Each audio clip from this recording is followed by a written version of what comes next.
Hello fans, followers, customers. Look, they have an old RSQ3, they did a stage 1 and made a few ponies more than stock. Maybe they reached 400. This could have been, but it's not. This is one of our beastiest RSQ3 we ever built, generation 1. It's an extreme build, forged engine, 4-inch intake system and a 4-inch exhaust system on top. Sounds really crazy, drives really crazy, and it shows the potential of these retrofit kits on the old steel block generation.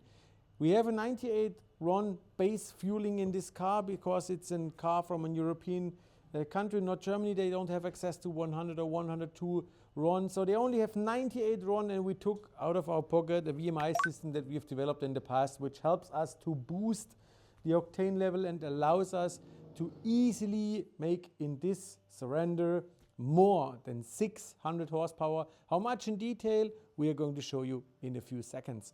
What is new on this car? 2 product releases. First version ever of the hybrid intake. This means we have a 4-inch closed intake system that can be mixed once with an open filter, and also it can be used as a closed system. You just take out this elbow in the filter and connect this silicon hose to your closed air filter box. So it's first time ever we show this hybrid intake on any of our platforms on the old steel block.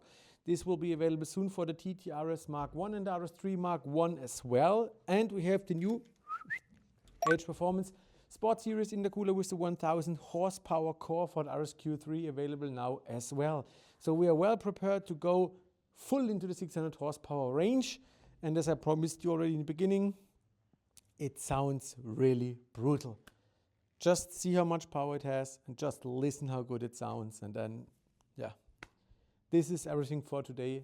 RSQ3 Mark 1, beastiest we ever made. Take care.